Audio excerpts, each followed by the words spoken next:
Bonjour, docteur Brown. Merci d'être venu nous voir à Paris, de nous proposer cette interview. Je suis très heureux de pouvoir vous être utile. Donc, ce que je vous propose, c'est quelques petites questions pour que tout le monde puisse comprendre le système et puis faire aussi votre connaissance. Oui. Alors, moi, je suis curieuse de savoir quel enfant vous y étiez. Donc, vous souhaitez savoir si, étant enfant, j'ai toujours été passionné par la science et le bien-être? Eh bien oui, je dirais que je l'ai toujours été. J'ai également toujours été intéressé par la technologie. Durant mon enfance, les ordinateurs faisaient à peine leur apparition, tout comme les télécoms et plein d'autres choses. Mais j'ai également cherché à comprendre pourquoi nous créons notre propre souffrance et quelle est la meilleure façon de changer la donne. Parce qu'il y a tant de modes de vie possibles. Comment se fait-il qu'au final, nous répétions sans cesse ces problèmes au point d'en souffrir? Est-ce qu'il y a un moment marquant dans votre parcours qui a influencé votre carrière? Lorsque j'étais jeune, j'ai passé beaucoup de temps en Iowa, là où vivaient mes grands-parents. Ils étaient amis avec des gens qui passaient de foyer d'accueil en foyer d'accueil. Et je me souviens d'avoir simplement échangé avec ces diverses personnes qui avaient bon nombre de problèmes différents. Certains étaient schizophrènes, d'autres paranoïaques, dépressifs, d'autres encore incohérents ou atteints de démence. Et c'était assez incroyable d'être là et de pouvoir communiquer d'une certaine manière avec eux et de partager du temps ensemble. Et ça m'a vraiment frappé.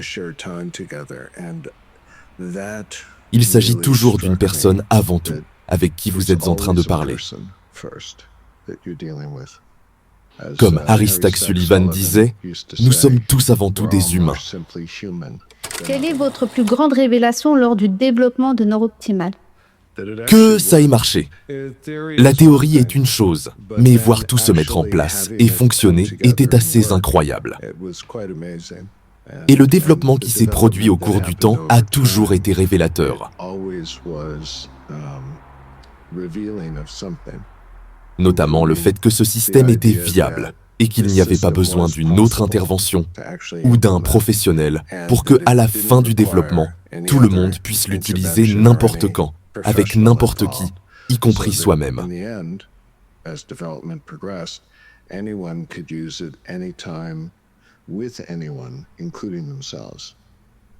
Et c'est vraiment incroyable. C'est encore incroyable pour moi. Ça a poussé à penser différemment par rapport aux systèmes qui existaient déjà, des systèmes linéaires. Eh bien, beaucoup de gens diront que j'ai toujours pensé différemment. C'est un peu comme si je me disais, comment n'ai-je pas pu penser à une manière différente de faire? Durant mon éducation, j'ai rencontré beaucoup de professeurs et de personnes influentes, et l'idée était toujours de se demander, qu'est-ce qui est possible? Que pouvons-nous faire? Grandissant à Washington, c'était l'époque de la nouvelle frontière, avec Kennedy et tout ça, et le développement de la NASA. Et, peu importe votre âge, du moment où vous pouviez suivre une conversation, tout le monde continuait à parler. Et donc, bien qu'étant encore un enfant et qu'ayant des amis avec des idées semblables aux miennes, j'avais accès à une quantité effroyable d'informations, ce qui ne serait pas arrivé autrement. Donc, il m'a toujours été facile de voir les choses d'un autre œil. Et je pense que c'était fondamental au développement de Neurooptimal 3, ne pas dépasser les limites. Mais vous savez, il y a cette expression que l'on entend souvent, penser hors des sentiers battus. Et ma réponse est toujours, quel Vous avez sentier vraiment battu? pris conscience que Neurooptimal allait transformer des vies à grande échelle, que vous alliez avoir un impact aussi important. Il m'a toujours été très impressionnant de voir cet aspect des choses, parce que j'ai grandi à une époque et dans un environnement dans lequel on ne parlait pas beaucoup de soi-même. On ne voulait pas se présenter comme grand ou plus grand que ce que l'on était. Et donc c'est assez incroyable de voir que ce dont j'avais rêvé, à 14 ans, s'est développé, puis s'est imposé, et est en train de changer des vies dans le monde entier.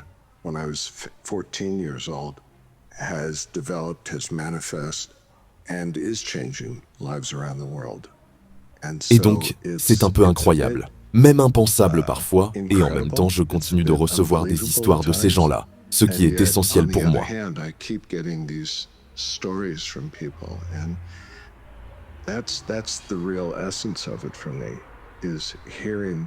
Entendre ces transformations que les gens me rapportent, voilà tout l'intérêt.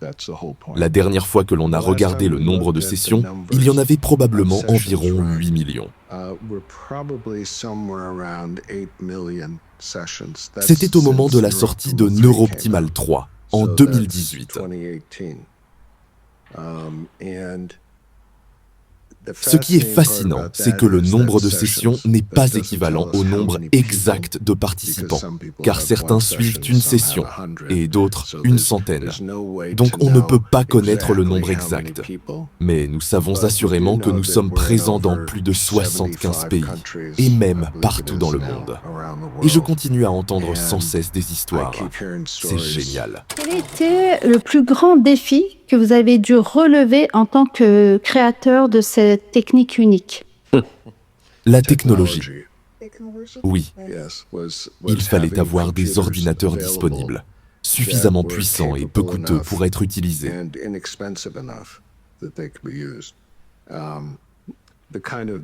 Mes connaissances en maths de l'époque et que j'étais capable d'utiliser pour Neuroptimal 3, dès lors que j'avais eu l'idée, à 14 ans, m'ont permis de faire une prévision pour savoir quand le projet serait possible. Et je savais par la loi de Moore que tous les 18 mois, les ordinateurs doublent leur capacité et divisent de moitié de leur coût. Donc, en calculant ça, je m'étais dit, ce sera peut-être environ en 2000, et c'était 30 ans plus tôt. Donc, je me suis dit, je vais mettre cette idée de côté. Et progressivement, de plus en plus d'informatique a vu le jour. Je suis donc revenu dans le domaine du neurofeedback pour commencer à le faire évoluer et à le mettre en avant dans sa globalité, car la technologie, toujours en retrait par rapport aux idées, ne l'avait pas permis jusque-là. Donc la technologie que nous utilisions époque après époque, ainsi que la quantité de calculs que nous faisions, était un processus inédit, même dans le début des années 90, et au niveau de vastes entités comme la NSA ou les États-Unis. Donc c'est assez impressionnant pour moi. Tout le monde me disait « Non, tu ne peux pas faire ça. C'est beaucoup trop. Les ordinateurs ne peuvent pas supporter ça. » Et j'ai répondu « Eh bien, on verra. » Puis la technologie a évolué et a rendu tout ça Quand les possible. gens évoquent le système comme un système révolutionnaire, qu'est-ce que vous ressentez à ce moment-là? C'est un énorme compliment. Mais le système est basé sur des pratiques, des philosophies et des approches de la vie qui existent depuis 2500 ans. Donc c'est basé sur la psychologie du bouddhisme et sa pratique. Et donc, d'une certaine manière, oui, c'est révolutionnaire. D'un autre côté, non, ça ne l'est pas. Ça fait longtemps que ça existe. Mais la technologie permet à n'importe qui, n'importe où, d'utiliser le système. C'est ça qui est le nouveau. Aucun professeur n'est impliqué, aucun étudiant de dernière année pour vous aider. C'est agréable et ça peut être utile, mais c'est propre à chaque individu qui suit les sessions.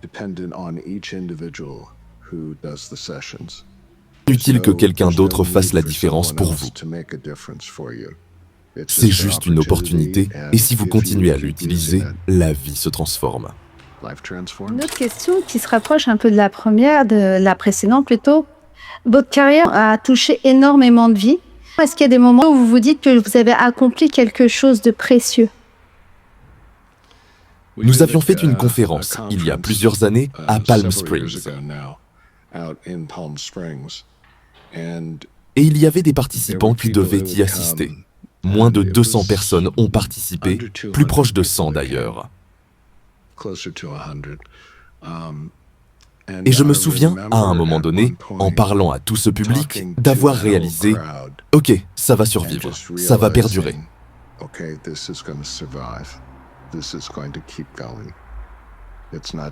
Ça ne dépend pas juste de moi. Il y a un groupe de personnes, de divers endroits du monde, qui sont engagés à faire ça à leur manière et à le partager, à cause de ce qui s'est passé dans leur vie.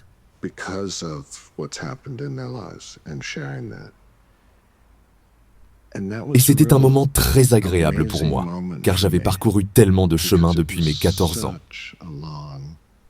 Qu'est-ce qui vous motive encore à continuer et à repousser les limites dans ce domaine? C'est une très bonne question.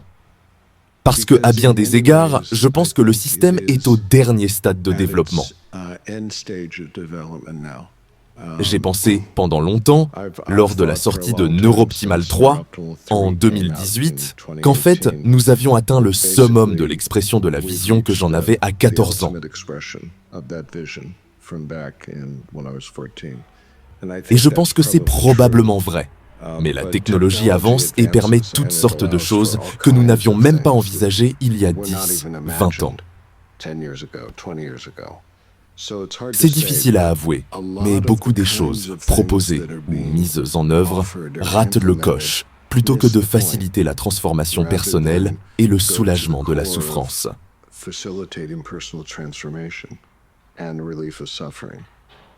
Et ces solutions s'éloignent de l'essentiel par leur présentation incorrecte, selon moi.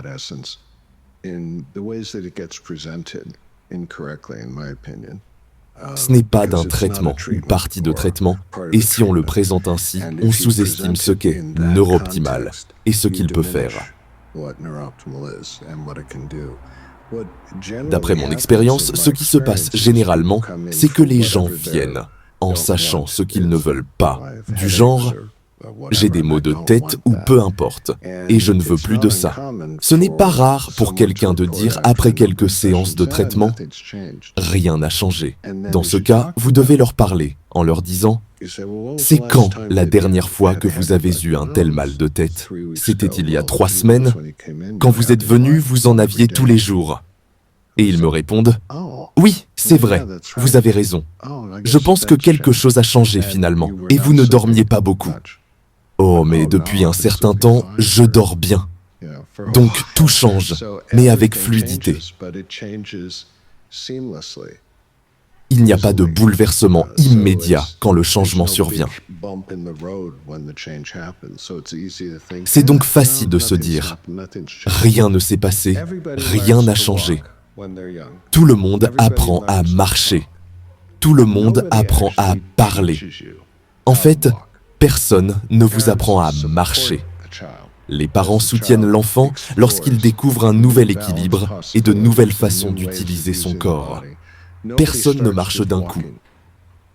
On roule, on s'assoit, on rampe, et quand on commençait à se lever, bien sûr, les jambes sont comme ça, elles tremblent et boum, par terre. Et quand ma fille aînée apprenait à marcher, j'aimerais avoir une vidéo d'elle. C'était tellement mignon. J'étais à côté d'elle sur le canapé. Ses jambes étaient un peu tremblantes. Et après un moment, elle se rendait compte qu'elle tombait. Puis elle se relevait et tombait à nouveau. Elle se mettait à rire et sourire. Elle se sentait très à l'aise en faisant ça, tellement qu'elle se relevait juste pour retomber à nouveau. Vous voyez ? Elle s'asseyait et finissait par aller tout autour du salon en faisant ça. Personne ne lui a appris ça. C'était le système entier qui apprenait à explorer et à développer ses capacités. C'est un processus interne. Et c'est exactement ce qui se passe avec Neuroptimal. Nous transmettons simplement l'information au cerveau, en temps réel, sur ce qui vient de se passer ou ce qui est sur le point d'arriver. Avec cette information, le système nerveux central se dit « Ok, est-ce que je veux faire ça ou pas? Est-ce que je veux aller sur la table, sur le canapé ou pas? Est-ce que je veux me lever? Oui. Boum!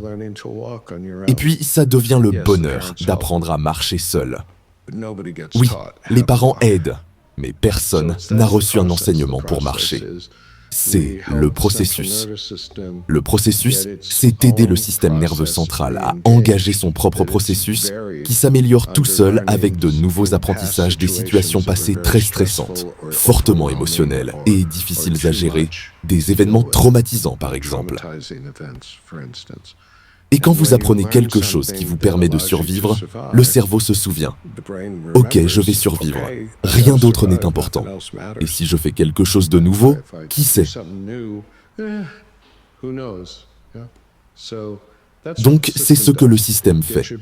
Il vous remet en contact avec les recherches internes de flexibilité et de persévérance. Alors, si vous pouviez revenir à vos débuts, quels conseils vous vous donneriez à vous-même?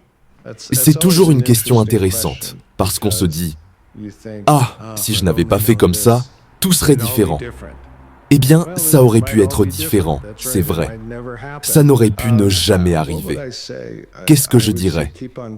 Je dirais « Continue comme ça. » Je dirais « C'est une question de temps. Joins le geste à la parole. Ça prend du temps, mais ça va. Ce n'est rien. Ne cherche pas à aller trop vite. Quel conseil donneriez-vous à toutes les personnes qui souhaitent découvrir et utiliser ce système? Les personnes me posent souvent la question « Combien de séances ai-je besoin ?» C'est comme si on me demandait « Combien de fois dois-je respirer pour le reste de mes jours ?» C'est le genre de question rigolote.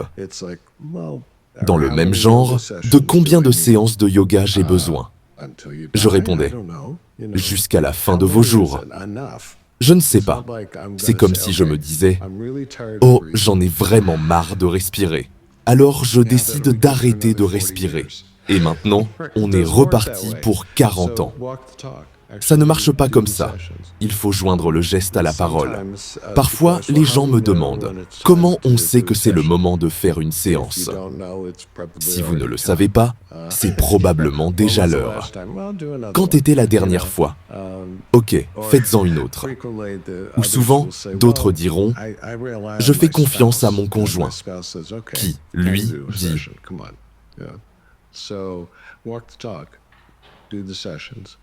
donc, joignez le geste à la parole et suivez la séance. Parce que c'est votre propre expérience qui est le vrai cadeau aux autres et une invitation pour eux. Personne ne se soucie vraiment des études, mais plutôt du changement de vie. Et si vous démontrez le changement de vie, ils vont suivre, puis essayer et voir ce qui se passe. Quand je vivais à New York, une femme est venue un jour et elle avait peur de traverser les ponts. Une phobie des ponts. Vivre à Long Island implique de prendre le pont, le tunnel ou le bateau pour arriver à Long Island, si vous n'êtes pas à Long Island. C'était une femme qui venait du Connecticut. Elle avait tellement peur des ponts qu'elle devait s'asseoir sur la banquette arrière de la voiture avec un masque pendant que son mari conduisait. Et seulement après, elle pouvait passer par le pont, mais elle était terrifiée tout le long. Bref, voilà comment la thérapie a été organisée. Il y avait une petite salle d'attente. Chaque fois, je l'observais dans la salle d'attente et l'appelais. Vous pouvez venir. Je vais l'appeler Marie pour la suite de l'histoire. Un jour, j'ai regardé en lui disant « Venez, Mary ». Elle est venue, elle s'est assise et je lui ai demandé « Mary, où est votre époux ?» Je ne l'ai pas vu là-bas. Et elle m'a dit « Oh, il n'est pas venu aujourd'hui non plus. Qu'est-ce que vous voulez dire par « il n'est pas venu aujourd'hui non plus » ? Il n'est pas venu la semaine dernière non plus. Ok, comment êtes-vous venu jusqu'ici?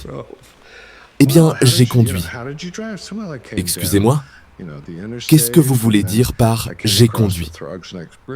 Eh bien, je suis arrivé par l'autoroute, puis j'ai traversé le pont Troggs Neck, et j'ai dit « Attendez une minute, vous avez conduit vous-même par-dessus le pont Troggs Neck, qui est un grand pont en suspension.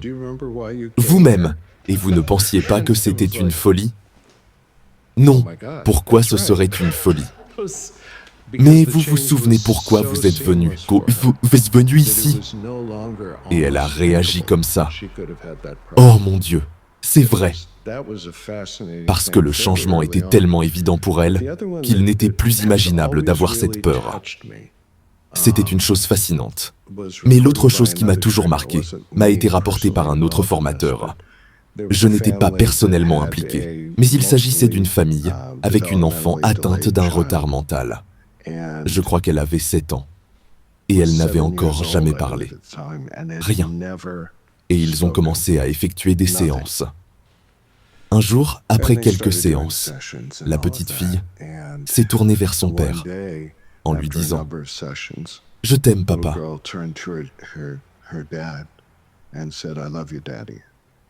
C'était la première fois qu'elle parlait. Un peu plus tard, le même jour, elle est accidentellement tombée dans la piscine familiale et s'est noyée.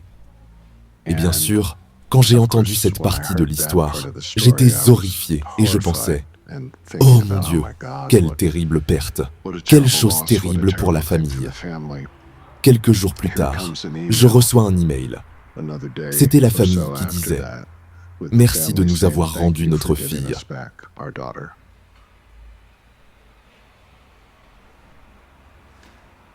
Ainsi va la vie. Mais ce type de connexion et ce type de joie, même dans cette perte, voilà ce qu'est la vie. C'est la vie. Et ces deux histoires vont un peu à contre-courant de la globalité de cas traités.